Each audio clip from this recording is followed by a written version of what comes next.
What's up mga guys? Kape po tayo. Good morning. Medyo relax lang muna si Kuya Mon ngayon kasi wala tayong activity ngayon eh.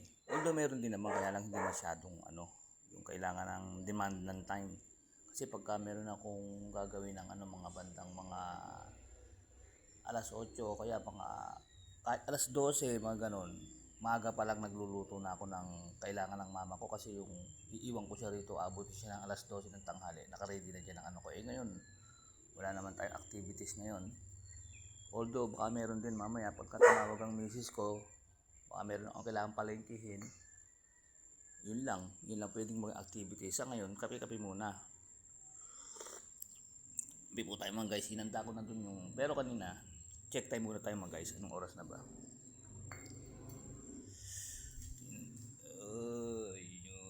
Andito po ako sa garahe ngayon. Nagmamasa ng ganda ng umagang kay ganda. Nagbigay na naman ng bagong araw ng Panginoong Diyos. Maraming salamat sa Panginoon. Panibagong araw na naman to. Ayan po. Tingnan po na natin kung oras na po mga guys. Uy, 6 o'clock na pala. Kasi gumising ako kanina mga siguro 5 minutes tanghali na yun. Kasi kung gumising ako mga 4 o kaya mga 3:30 Kasi nga inisip ko wala naman ako masyadong gagawin ngayon eh. Pwede lang akong tawagan ng misis ko at yung kung may papabili siya pwedeng iwan sandali si nanay ko rito dahil ang mahalaga kay nanay ko kasi may kasama siya rito ng gabi. Kaya kahit na dumuti ko sa kanya rito ng alas 5 hanggang na yon yung hanggang sa matulog na ako rito. Ganun ang style ng dito duty ko kay mama. Kaya sumisilip-silip ako ron sa bahay ko sa Kalapakuan sa tindahan namin pag may kailangan bilhin. Kumbaga Lagarista ba? Bye. Alam niyo yung pelikulang Lagarista? Si Piolo? Parang ganun. Pagka patakbo-takbo ka kung saan ka kailangan. Siya naman patakbo-takbo ko sa niya dadalhin kasi yung Lagarista parang tungkol sa yun eh, yung naglalagay ng film sa projector ng mga sinihan siya yung taga-dala, binibisikleta niya. Tayo ngayon parang Lagarista. Alas 6 na, kaya gumising ako alas 5.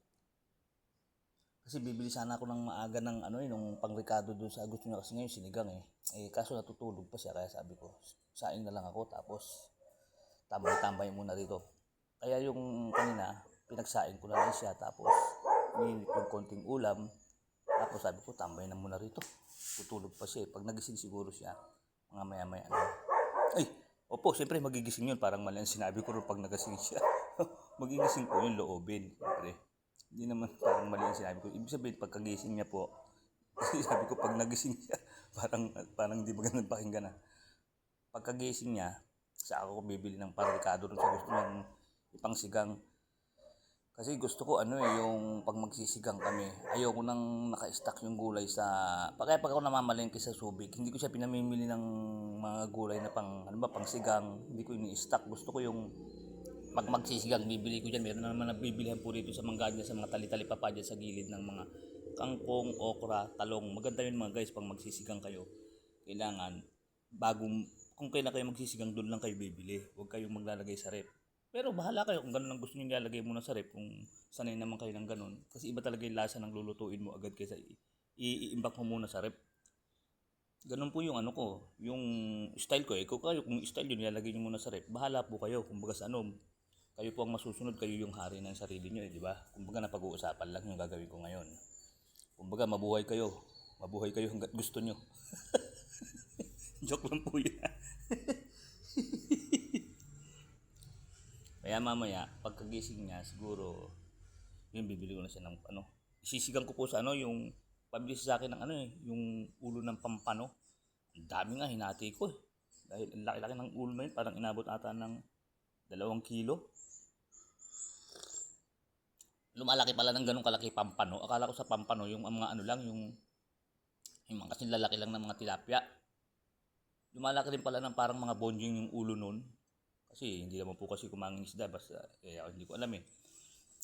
Ang bibilin ko sana nga yung ulo ng bonjing. Sabi nung suki ko, may suki, subukan mo naman tong pampano, masarap din to, ulo ng pampano. Kasi nahanap ko sana ulo ng bonjing eh.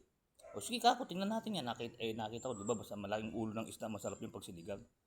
Yun ang binili ko, pinaputol-putol ko na sa kanya kasi wala naman akong trabaho pa, iitak-itakin ko pa rito yun eh. Eh ngayon, nung tingnan ko, kinuha ko sa rep, ang dami. Sabi ko, hindi ko sisigang lahat to, hahatiin ko lang. Eh, tutulog pa siya. Sabi ko mamaya na, pagkagising niya, bibili ko ng gulay, miso, tapos yun lang naman ang kulang. Kasi meron kaming nor sinigang dyan eh. Yung panglagay na powder. Eh, bibili lang ako ng miso at saka ng ng mga konting kangkong, konting talong, saka okra para may gulay. Yun lang.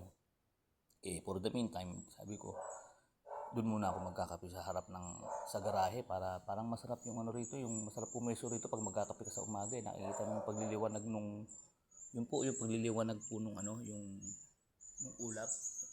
Yan. Sarap. Parang nakaka-relax ba? Kaya ganun guys, nandito ko ngayon. Yun ang content na ikwento ko sa inyo gagawin ko ngayon. Sa ngayon po, medyo relax lang si Kuya Raymond. Kuya Mon kasi wala po akong ngayon, wala po akong activities na ngayong maghapon. Sa awa ng Diyos, nakaraos na po yung namin, yung sinatawag po naming worship session, yung aming Thanksgiving, yung susunod naman po yung aming prayer meeting.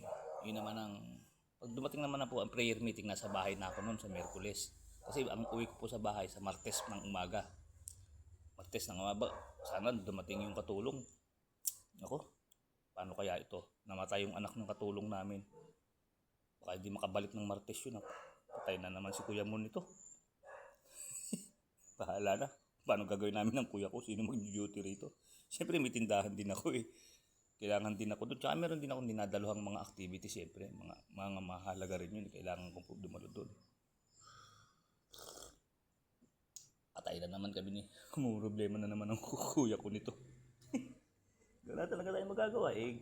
Hindi naman natin pwedeng pigilan ang buhay ng tao. Siguro hanggang doon na lang binigay ng Panginoon Diyos doon sa anak nung katulong namin. Ganun talaga eh. Kaya sabi ko, paano kaya to? Uuwi ako ng Martes, di iwanan ko na naman si Mama. Eh, bahala na kung anong mangyari. Pagpasa Diyos na lang natin kung anong magiging sitwasyon. Siguro mangyayari nun, sasalitang kuya ko rito o tatawagan na naman ako ng nanay ko kung hindi pwedeng kuya ko kasi nagpapagawa ng garahe kuya ko dahil nga sinesave niya yung tindahan niya dahil nga siyempre iniiwanan niya rin minsan yung hipag ko rin salit-salitan kami kailangan nakasave yung tindahan niya although iwanan niya sa di may kasama maayos ang pwesto ng hipag ko para safe ba kumbaga safe.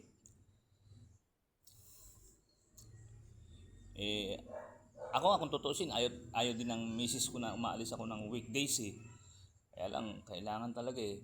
Dati pwede lang ako talaga Sabado at Linggo kasi pag Sabado at Linggo naka-day off na yung anak ko. Tsaka dati kasama ko sa bahay yung sa kong anak na lalaki nag-asawa na kaya hindi na ako talaga pwede ng weekdays. Kaso biglang umalis yung katulong nung Huwebes pa lang dahil nga 'di ba sakop ng weekdays 'yon. Ang weekdays kasi Lunes hanggang Biyernes, 'di ba? Dahil nga yung anak niya raw parang inaata-atake na raw ata doon sa ospital. Siyempre, nagmamadaling umalis baka hindi niya naabuti ng nung sabihin na natin ng buhay. Ganun nga ang nangyari. Ngayon, mabalitaan ko nung sabi ni Mama kagabi, namatay din daw yung anak ng katulong. Aba, paano kaya yan? Hayaan mo na, talagang ganun. Wala tayong magagawa. Bahala na ang Panginoon kung ano yung magiging sitwasyon natin. Kasi gano'n naman talaga pag may mga bagay na hindi na natin maisip.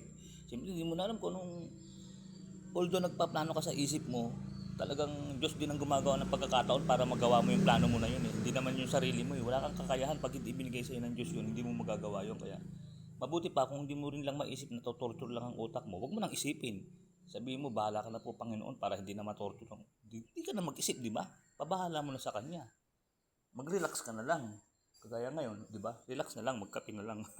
Bahala na kung ano mangyayari ngayong maghapon kung tatawagan ako ng misis ko para sumaglit doon at may pamalengkehin. Sa ngayon, for the meantime, copy muna tayo mga guys. Enjoy for the moment muna. Kumbaga para less stress.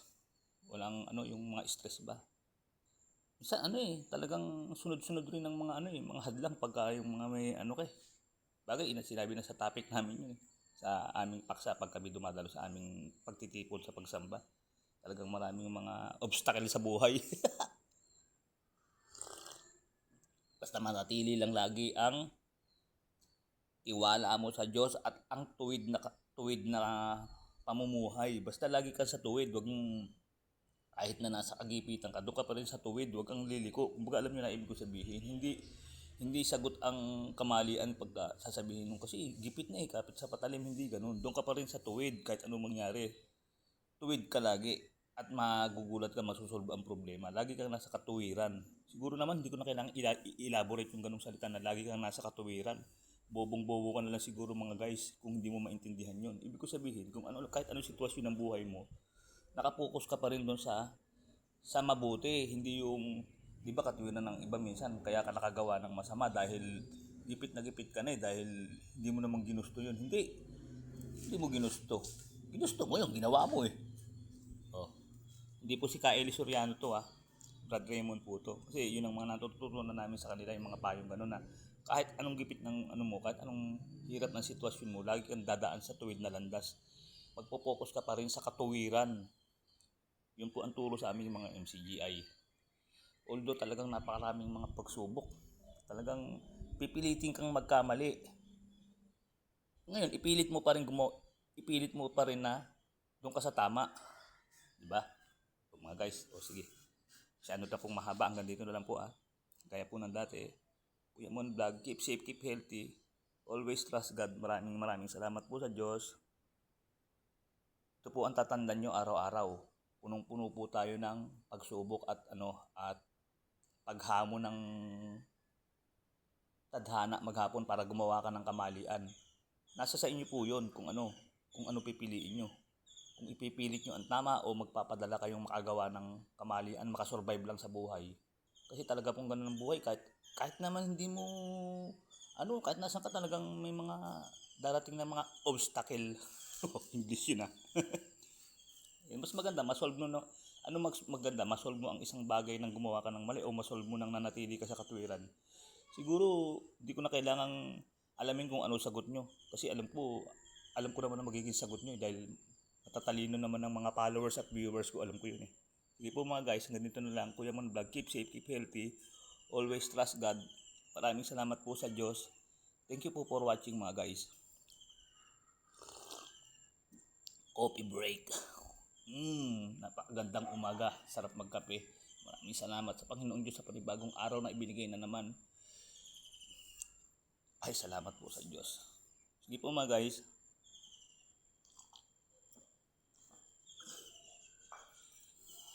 Bye-bye po.